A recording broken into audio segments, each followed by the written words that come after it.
مدد مانگوں سے آج لے ان کی پناہ مدد مانگوں سے پھر نہ مانیں گے قیامت میں اگر مان گیا پھر نہ مانیں گے قیامت میں اگر مان گیا نعمتیں بانٹتا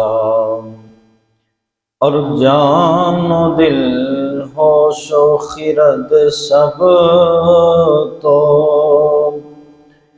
مدینے پہنچے جان و دل ہوش و خرد سب تو مدینے پہنچے تم نہیں چلتے رضا سارا تو سامان گیا تم نہیں چلتے رضا سارا تو سامان گیا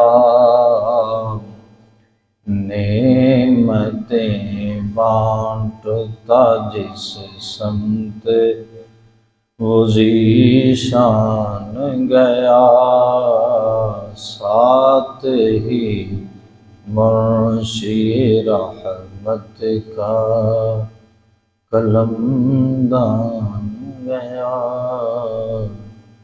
نعمتیں بانٹتا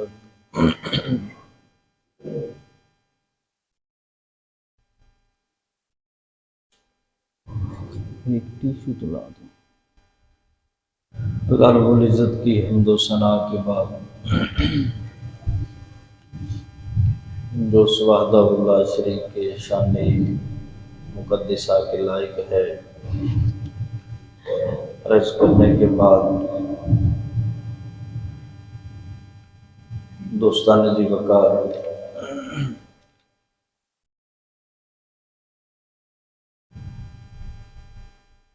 آج ایک دفعہ پھر جمعہ المبارک کی صورت کے اندر اور اس ماہ مقدس ماہ رمضان المبارک میں اللہ رب العزت کے گھر میں حاضر ہو کے ایک دفعہ پھر اللہ وحدہ لا شریک کا ذکر کرنے کے لیے چند لمحے جمع ہیں اللہ تعالیٰ میرے سمیت آپ سب کی حاضری کو اپنی مقدس بارگاہ میں قبول فرمائے اور خصوصاً یہ جو ماہ رمضان المبارک ہے اللہ تعالیٰ اس کو ہم سب کے لیے باعث رحمت بنائے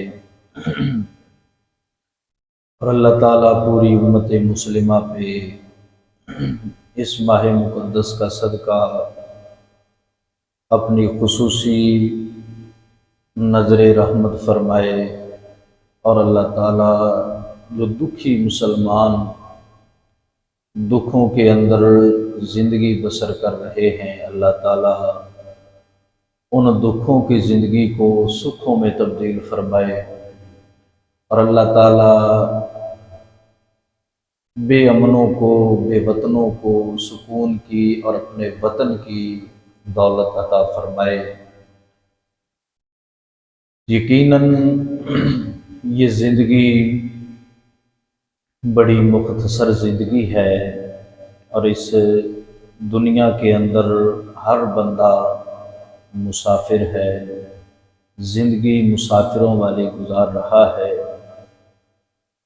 ایک دن آنا ہے ہر بندے نے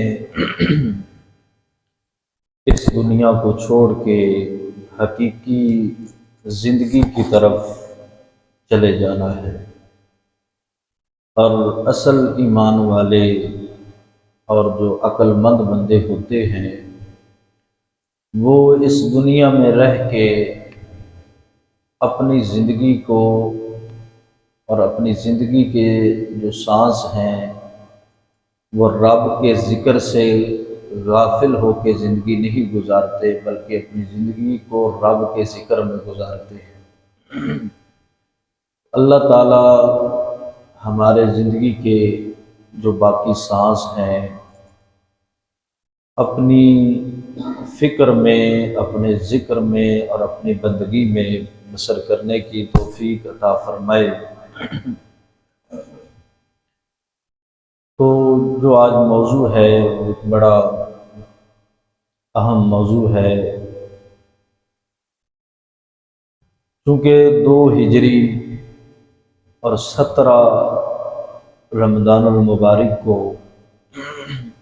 کفر اور اسلام کی جو سب سے پہلی فیصلہ کن جنگ بدر کے مقام پہ ہوئی تھی، اور جس میں اللہ تعالیٰ نے چند مسلمانوں کو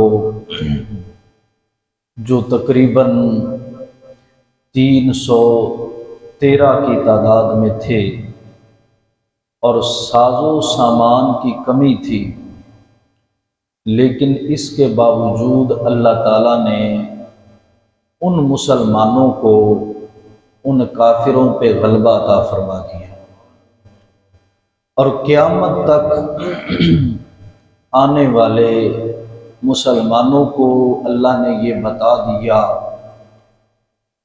کہ جو فتح کا دار و مدار ہوتا ہے وہ اسلحے پر نہیں ہوتا، فتح کا دار و مدار وہ ساز و سامان پہ نہیں ہوتا، بلکہ اللہ کی کرم نوازی پہ ہوتا ہے۔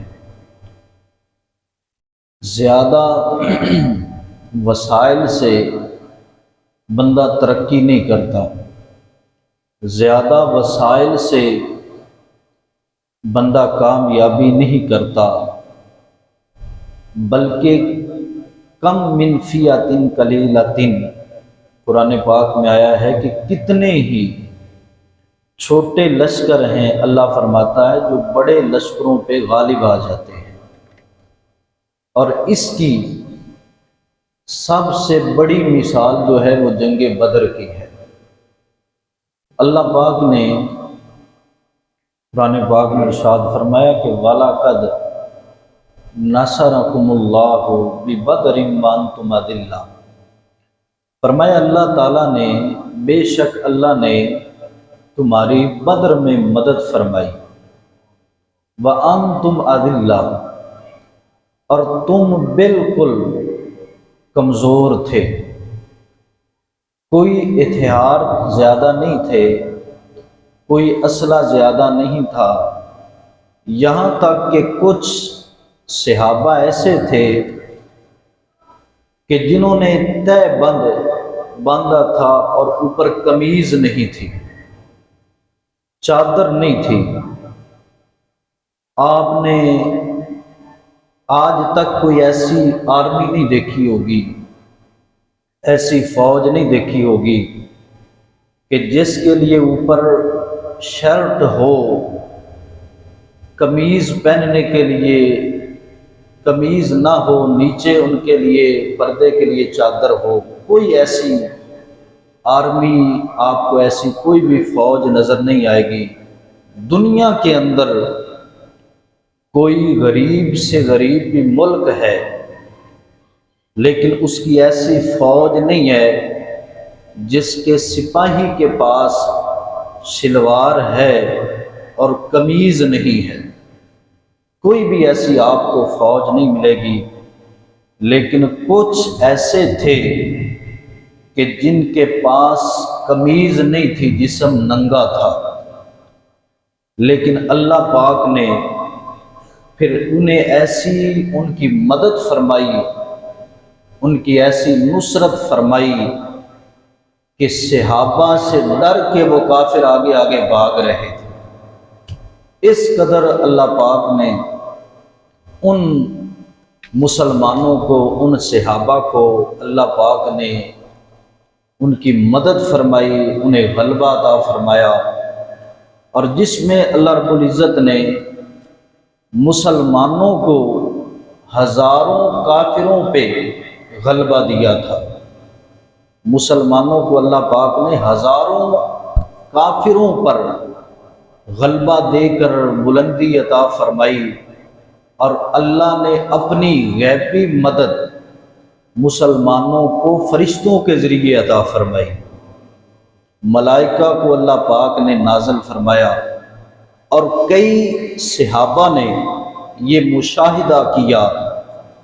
جب ہم سیرت کی کتابیں پڑھتے ہیں یا احادیث کی کتابیں ہم پڑھتے ہیں تو یہ بات واضح ہوتی ہے، بلکہ اللہ پاک نے قرآن پاک میں بھی یہ بات واضح ارشاد فرمائی ہے کہ 500 ملائکہ کا ذکر فرمایا۔ پہلے اللہ پاک نے 1000 کا ذکر فرمایا، پھر 3000 فرشتوں کا، پھر 5000 فرشتوں کا ذکر فرمایا کہ اللہ پاک نے اپنے محبوب کی مدد کے لیے فرشتوں کو نازل فرمایا، مصطفیٰ کی مدد کے لیے، نصرت کے لیے اللہ پاک نے جن لوگوں کو بھیجا تھا ان میں فرشتے اللہ نے نازل فرمائے تھے۔ اور پھر یہ بات بڑی محبت والی ہے، جو فرشتے ہیں وہ غزوہ بدر میں سرکار صلی اللہ علیہ وسلم کی مدد کرنے کے لیے آئے تھے، تو اللہ نے یعنی جو فرشتے غزوہ بدر میں اترے تھے، اللہ نے ان فرشتوں کو باقی فرشتوں سے فضیلت عطا فرمائی تھی۔ جو فرشتے غزوہ بدر میں اترے تھے مصطفیٰ کی مدد کے لیے، مسلمانوں کی نصرت کے لیے، اللہ نے ان فرشتوں کو باقی فرشتوں سے زیادہ فضیلت عطا فرمائی تھی۔ کیوں؟ وجہ کیا ہے؟ اس میں وجہ یہ ہے کہ ان فرشتوں نے میرے مصطفیٰ کی مدد فرمائی ہے۔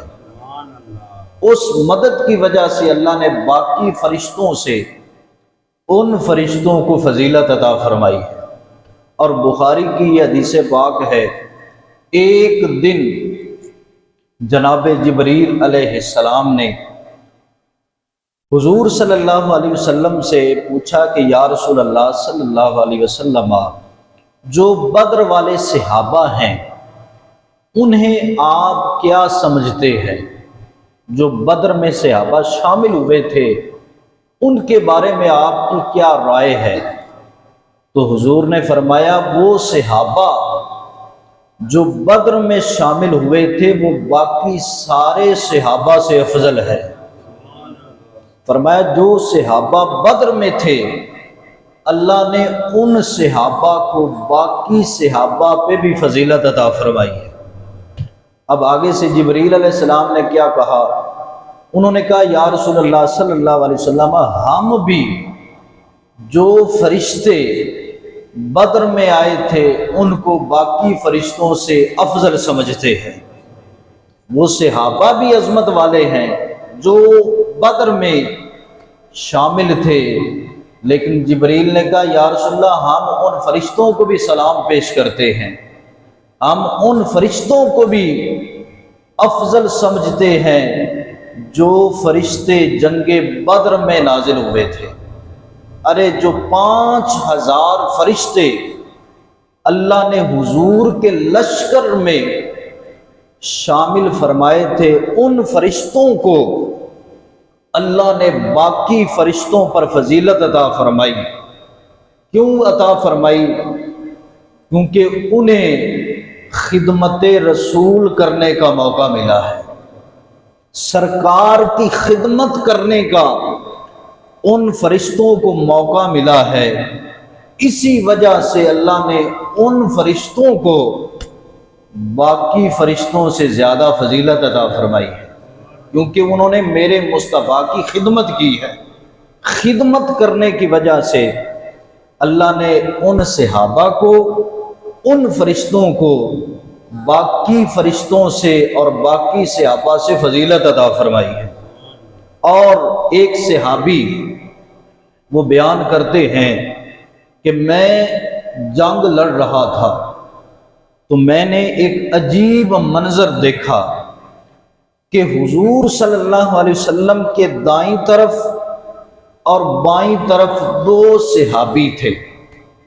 وہ صحابی کہتا ہے کہ میں جنگ بدر میں تھا تو میں نے ایک بڑا عجیب منظر دیکھا کہ سرکار کے دائیں طرف اور بائیں طرف دو صحابی تھے اور ان دونوں نے سفید کپڑے پہنے ہوئے تھے، ان کا لباس سفید تھا۔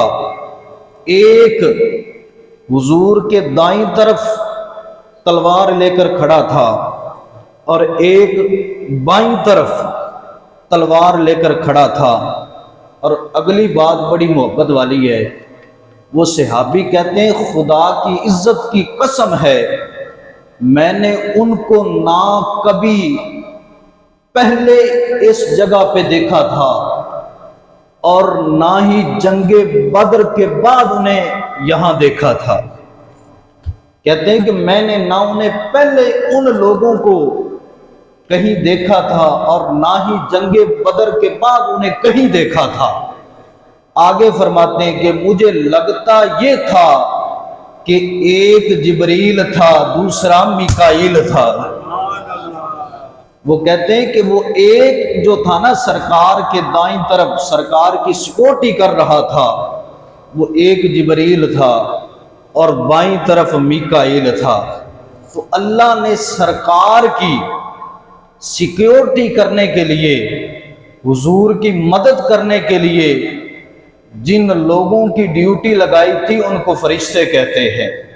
میرے مصطفیٰ کی عزت پہ پہرا دینے کے لیے انسان بعد میں آئے تھے، میرے مصطفیٰ کی عزت پہ مر مٹنے کا جذبہ لے کر آنے والے انسان بعد میں آئے تھے۔ فرشتے سب سے پہلے یہ اعلان کر رہے تھے کہ دنیا والوں تم جانے بعد میں لوٹاؤ گے، ہم فرشتے مصطفیٰ کی عزت پہ پہلے جانے لوٹا رہے ہیں۔ یہ اللہ نے ان فرشتوں کو میرے مصطفیٰ کی مدد کے لیے مبعوث فرمایا تھا۔ اور اقبال نے کہا تھا کہ فضائے بدر پیدا کر، قلندر لاہوری بول اٹھا آج ہم ڈرتے ہیں، کبھی فرانس سے ڈر رہے ہیں، کبھی امریکہ سے ڈر رہے ہیں، کبھی یورپ سے ہم ڈر رہے ہیں کہ ہمارا کیا بنے گا۔ ہم ڈر ڈر کے اندر داخل ہو رہے ہیں، اپنے حجروں میں داخل ہو رہے ہیں، کبھی یورپ سے ڈرتے ہیں، کبھی فرانس سے ڈرتے ہیں، کبھی امریکہ سے ڈرتے ہیں کہ ہمارا کیا بنے گا۔ تو اقبال کہتا ہے فضائے بدر پیدا کر، فرشتے تیری نصرت کو اتر سکتے ہیں گردوں سے کتار اندر اب بھی، کہ فضائے بدر پیدا کر۔ اقبال کہتا ہے او بدر والا جذبہ پیدا کر، بدر والا عشق پیدا کر، بدر والا تقوی پیدا کر، اللہ آج بھی تمہاری فرشتوں سے مدد فرما دے گا۔ اقبال نے یہ ہمیں پیغام دیا کہ لوگوں ڈرنے کی ضرورت نہیں ہے، نہ امریکہ سے ڈرنے کی ضرورت ہے، نہ یورپ سے ڈرنے کی ضرورت ہے، نہ فرانس سے ڈرنے کی ضرورت ہے۔ فرمایا بدر والا تقوی پیدا کرو، بدر والی محبت پیدا کرو، بدر والا عشق پیدا کرو، رب آج بھی تمہاری پاکستان میں مدد فرمائے گا۔ یہ اقبال نے ہمیں پیغام دیا۔ اور پھر یہ بڑا خوبصورت واقعہ ہے، دو نوجوان صحابی تھے، وہ ابھی چھوٹے تھے، بچے تھے، نوجوان سے بھی ان کی بچوں والی عمر تھی۔ ایک کا نام تھا معوذ اور ایک کا نام تھا معاذ۔ ایک صحابی کا نام تھا معوذ اور دوسرے کا نام تھا معاذ۔ اور یہ جس ماں کے بیٹے تھے اس ماں کو اللہ نے 7 بیٹے عطا فرمائے تھے۔ اور وہ ماں کیا کہتی تھی؟ ہر بیٹا پیدا ہونے پہ دعا کرتی تھی کہ یا اللہ یہ بیٹا مصطفیٰ کی محبت پہ قربان کروں گی۔ اس اماں جی کو اللہ نے 7 بیٹے عطا فرمائے اور 7 بیٹے ہی مصطفیٰ کے نام پہ قربان کر دیے۔ ارے اس اماں جی کی عظمت کو سلام ہے، اس اماں جی کی محبت کو کروڑوں سلام ہے کہ ایک بیٹا نہیں، 2 بیٹے نہیں، 3 بیٹے نہیں، جتنے رب نے دیے تھے سارے مصطفیٰ کی محبت پہ قربان کر دیے۔ تو اس کے 2 بیٹے اب یہ چھوٹے تھے، ایک کا نام تھا معاذ اور ایک کا نام معوذ۔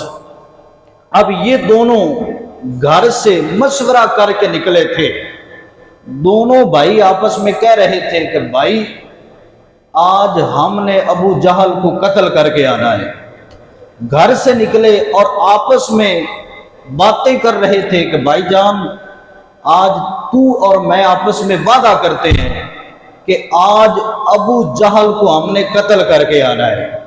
حضرت عبد الرحمن بن عوف رضی اللہ تعالیٰ عنہ یہ سرکار کے صحابی ہیں، یہ فرماتے ہیں کہ میں جنگ بدر میں کھڑا تھا تو میں نے دیکھا کہ میری بھی دائیں طرف ایک بچہ کھڑا تھا اور بائیں طرف دوسرا بچہ کھڑا تھا، اور میں یہ سوچ رہا تھا کہ کاش ان بچوں کی جگہ کوئی نوجوان بندہ ہوتا تو جنگ اور زیادہ مضبوط ہو جاتی۔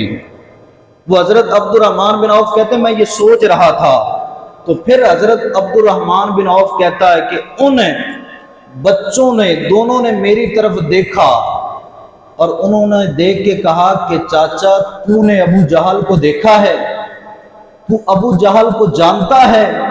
تو عبد الرحمن بن عوف نے کہا ہاں میں جانتا ہوں، لیکن تم نے اسے کیا کہنا ہے؟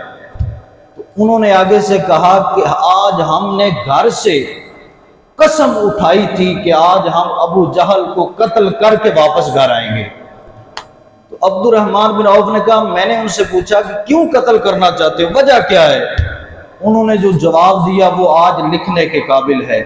ان بچوں نے کہا کہ ہم نے سنا ہے وہ میرے مصطفیٰ کو گالیاں دیتا ہے، اس لیے آج ہم نے ان کو قتل کر کے جانا ہے۔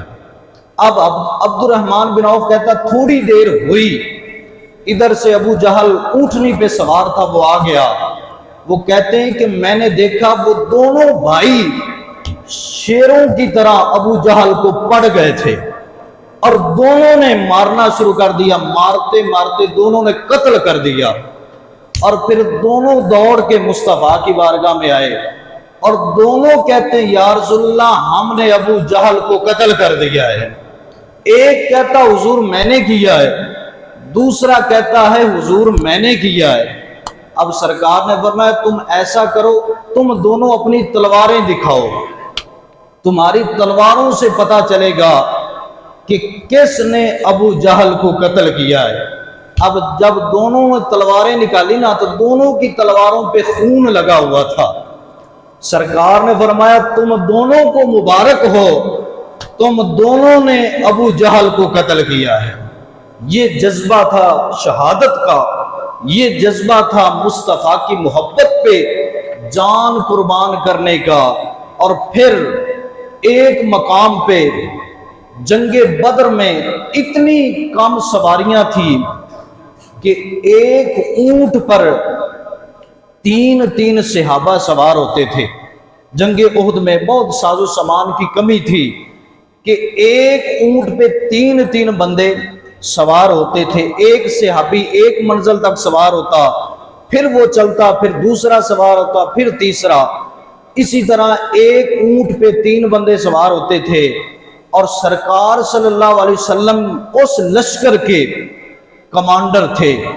اور آج کا جو آرمی چیف سٹاف ہے آپ کو پتا ہے اس کے پاس کتنا سامان ہے، کتنا اس کے پاس مال ہے، لیکن اس کمانڈر کی عظمت کو سلام ہے میرے مصطفیٰ کی عظمت کو، مصطفیٰ کے محبت کو سلام ہے کہ آپ جس آرمی کے کمانڈر تھے 3 بندوں کے پاس ایک اونٹ تھا، سرکار تھے، مولا علی تھے اور ایک حضرت مرثد تھے۔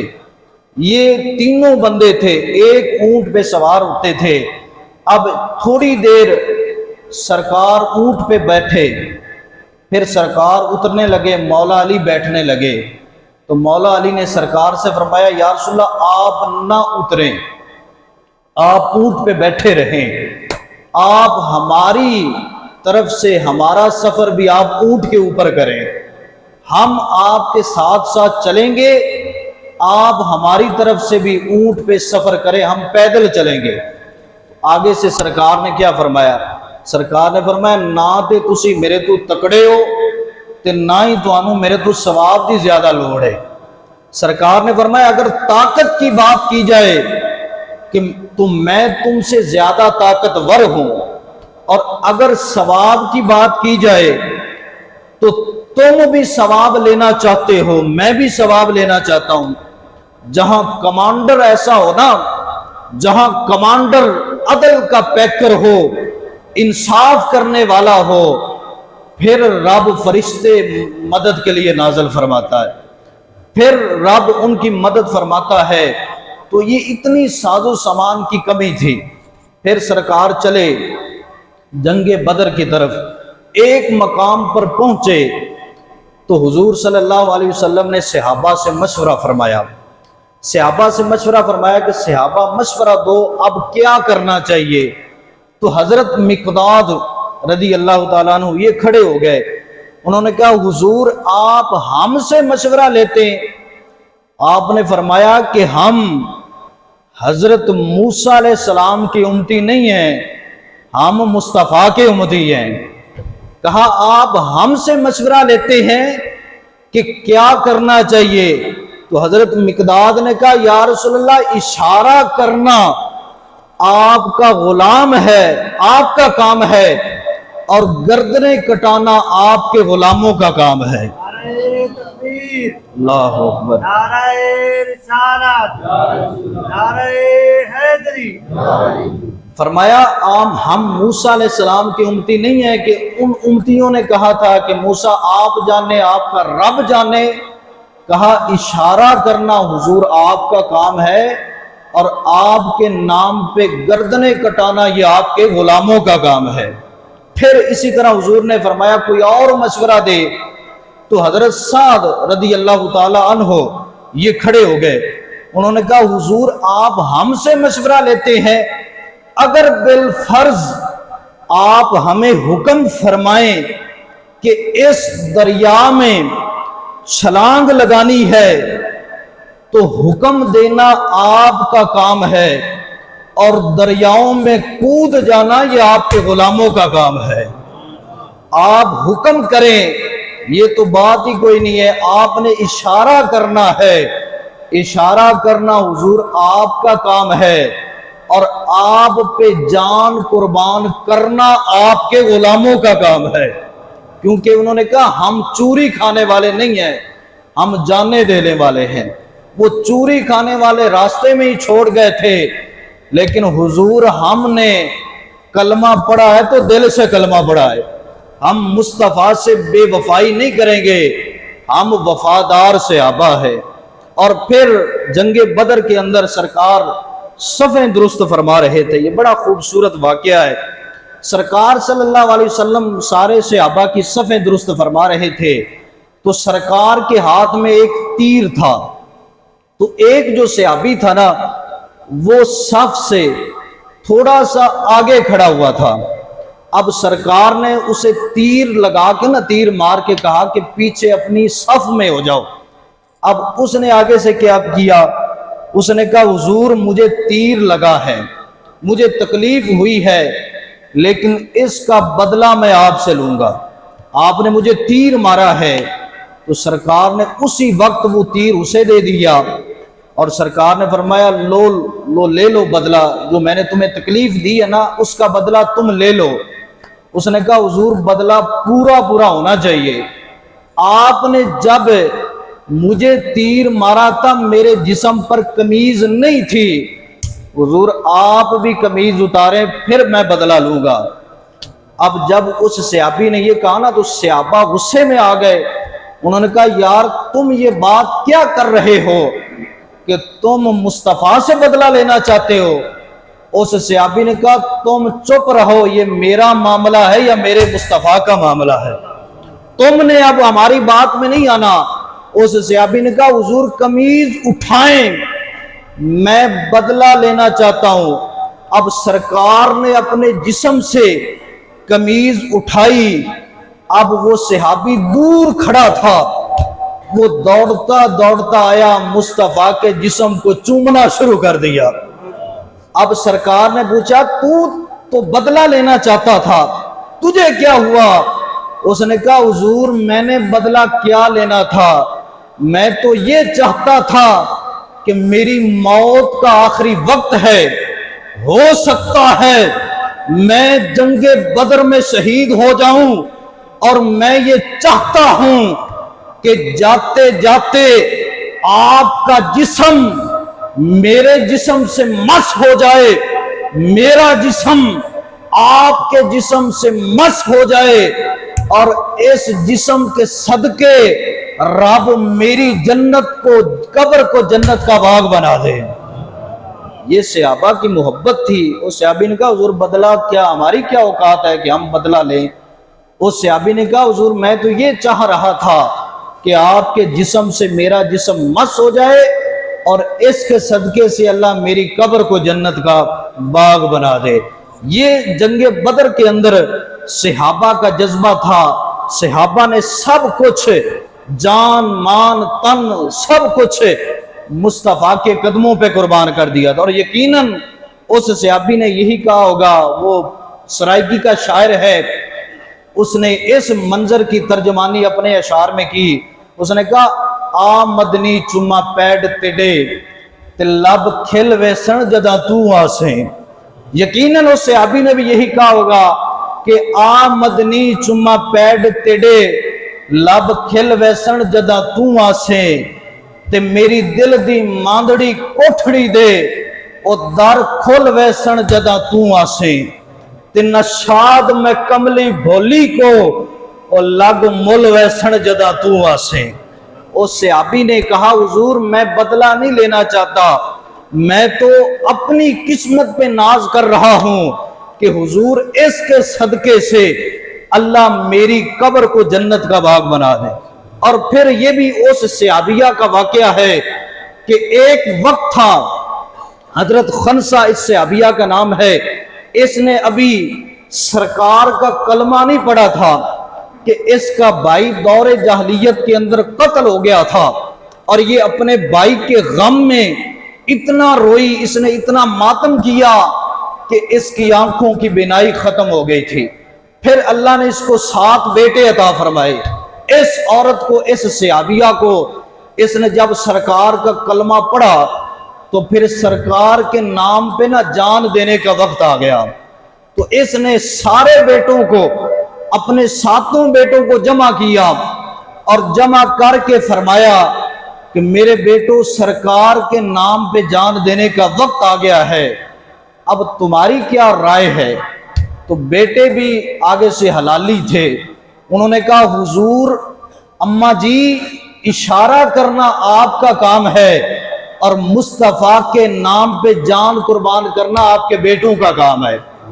پھر اللہ نے اس کو 7 بیٹے جب عطا فرمائے، اور اس نے 7 بیٹے مصطفیٰ کے نام پہ قربان کر دیے۔ اور جس وقت اس کے بیٹے جنگ میں جانے لگے تو اس نے اپنے بیٹوں کو کہا کہ میرے بیٹوں میں تمہیں ایک قسم کھا کے تم سے ایک وعدہ لیتی ہوں کہ اگر تم نے تیر پشت پہ کھائے نا تو میں تمہیں اپنا دودھ کبھی معاف نہیں کروں گی، لیکن تم نے تیر کھانے ہیں تو مصطفیٰ کے آگے کھانے ہیں اور اپنے سینے پہ کھانے ہیں۔ پھر یہ 7 بیٹے لڑتے رہے، 7 بیٹے شہید ہو گئے۔ تو کسی نے اماں جی کو خبر دی کہ اماں جی تیرے 7 بیٹے شہید ہو گئے ہیں، تو اس اماں جی نے کہا الحمدللہ، شکر ہے اللہ کا جس نے میرے بیٹوں کو شہادت عطا فرمائی ہے۔ تو جس صحابی نے یہ خبر دی تھی اس نے کہا اماں جی وجہ کیا ہے؟ جس وقت تیرا بھائی قتل ہوا تھا تو اتنا روئی تھی، تو نے اتنا ماتم کیا تھا، تو نے اتنا غم کیا تھا، کہ تیری آنکھوں کی بینائی ختم ہو گئی تھی تو آج تیرے 7 بیٹے شہید ہو گئے، تو خوشیاں منا رہی ہے، اس کی وجہ کیا ہے؟ تو اس اماں جی نے کہا اصل میں جس وقت میرا بھائی قتل ہوا تھا اس وقت میں نے کلمہ مصطفیٰ کا نہیں پڑھا تھا، اب میں نے کلمہ سرکار کا پڑھ لیا ہے، اب 7 بیٹے کیا 1000 بھی ہوتے نا تو میں ایک ایک کر کے مصطفیٰ کے نام پہ قربان کر دیتی، کیونکہ یہ سارا کچھ ملا ہے تو مصطفیٰ کے صدقے سے ملا ہے۔ اور جنگ بدر کا جو واقعہ تھا نا، یہ منظر ایسا تھا کہ ایک طرف باپ تھا، دوسری طرف بیٹا تھا، اور ایک طرف ماموں تھا، دوسری طرف بانجا تھا۔ حضرت ابو بکر صدیق رضی اللہ تعالیٰ عنہ یہ مسلمانوں کی طرف سے تھے اور ان کا بیٹا کافروں کی طرف سے تھا۔ حضرت عمر رضی اللہ تعالیٰ عنہ یہ مسلمانوں کی طرف سے تھے اور ان کا ماموں ابو جہل وہ کافروں کی طرف سے تھا۔ تو ایسا واقعہ تھا کہ ایک طرف باپ تھا، ایک طرف بیٹا تھا، ایک طرف بانجا تھا، ایک طرف ماموں تھا، لیکن ان صحابہ نے کہا لوگوں ہم رشتہ داریاں نہیں دیکھتے، ہم محمد عربی کی وفاداریاں دیکھتے ہیں۔ حضرت ابو بکر صدیق رضی اللہ تعالیٰ عنہ کا جب بیٹا جنگ بدر میں آیا، اس نے تلوار نکالی، اس نے کہا آج کون ہے جو میرا مقابلہ کرے گا؟ تو صدیق اکبر نے تلوار پکڑی، کہا حضور اجازت دیں، آج میں اپنے بیٹے کا سر تن سے جدا کرتا ہوں اور قیامت تک آنے والے لوگوں کو یہ پیغام دے دوں گا کہ ہم بیٹے نہیں دیکھتے، ہم مصطفیٰ کی وفاداری کو دیکھتے ہیں۔ حضرت ابو بکر صدیق نے جب تلوار پکڑی تو سرکار نے فرمایا ابو بکر ٹھہر جاؤ، اگر آج آپ نے اپنے بیٹے کو قتل کر دیا تو لوگوں نے کہنا ہے کہ باپ نے بیٹے کو قتل کر دیا ہے۔ سرکار نے روک دیا تھا۔ پھر اسی طرح جب حضرت عبد الرحمن بن ابو بکر انہوں نے کلمہ پڑھا، انہیں اللہ نے اسلام کی دولت عطا فرمائی، تو یہ ایک دن اپنے باپ ابو بکر صدیق کے پاس بیٹھے تھے اور یہ کہہ رہے تھے کہ ابا جی یاد کرو آپ ایک دن جنگ بدر میں میری تلوار کے نیچے آئے تھے تو میں نے باپ سمجھ کے چھوڑ دیا تھا۔ تو آگے سے ابو بکر صدیق نے کیا کہا؟ ابو بکر صدیق نے کہا تم نے مجھے باپ سمجھ کے چھوڑ دیا تھا، میں تجھے محمد عربی کا گستاخ سمجھ کے چھوڑتا نہ قتل کر دیتا۔ کیوں؟ انہوں نے کہا ہم اپنے رشتہ داریاں اپنے تعلقات نہیں دیکھتے، ہم مصطفیٰ کی محبت کو دیکھتے ہیں۔ جہاں مصطفیٰ کی محبت کا معاملہ آئے، جہاں مصطفیٰ سے رشتہ داری کا معاملہ آئے، پھر بندے کو اپنے تعلق نہیں دیکھنے چاہیے، اپنے رشتہ داریاں نہیں دیکھنی چاہیے، اپنی سنگتیں نہیں دیکھنی چاہیے، پھر بندے کو مصطفیٰ سے محبت کا رشتہ برقرار رکھنا چاہیے۔ تو یہ صحابہ نے تن من دھن سب کچھ قربان کر کے اسلام کے جھنڈے کو ہمیشہ کے لیے بلند کر دیا اور کائنات کو یہ بتا دیا کہ یاد رکھنا جو جنگیں ہوتی ہیں وہ ساز و سامان سے نہیں لڑی جاتی، وہ جناب والا اسلحے کے زور سے نہیں لڑی جاتی، وہ مصطفیٰ کی محبت کے زور پہ لڑی جاتی ہے۔ جب دل کے اندر مصطفیٰ کا محبت، مصطفیٰ کا پیار ہوگا، مصطفیٰ کی محبت کا چراغ روشن ہوگا، پھر اگرچہ بندے کے پاس ساز و سامان نہ بھی ہو تو اللہ ان بندوں کو عزت اور نصرت عطا فرماتا ہے۔ آج پوری دنیا، کبھی ہم یورپ کے غلام بن کے پھرتے ہیں، کبھی امریکہ کے غلام بن کے ہم ان کے آگے ہاتھ پھیلا رہے ہیں، کبھی جناب والا فرانس کے آگے ہاتھ پھیلاتے ہیں۔ تو فرانس یورپ کے آگے ہاتھ پھیلانے کی بجائے ہے کہ مصطفیٰ کے در پہ آ جائیں اور اللہ کی بارگاہ میں ہاتھ پھیلائیں۔ اگر اللہ کی بارگاہ میں ہم جھکیں گے، اللہ آج بھی ہماری مدد کرے گا، آج بھی اللہ اپنے غلاموں کو عزت فرمائے گا۔ تو دوستان ذی وقار، یہ جنگ بدر کا موقع تھا جو 17 رمضان المبارک کو کفر اور اسلام کے درمیان لڑی گئی تھی، اور پھر اللہ نے کفر کو فتح نہیں عطا فرمائی تھی، اسلام کو فتح عطا فرمائی تھی۔ تو یہ ہمارے لیے سبق ہے۔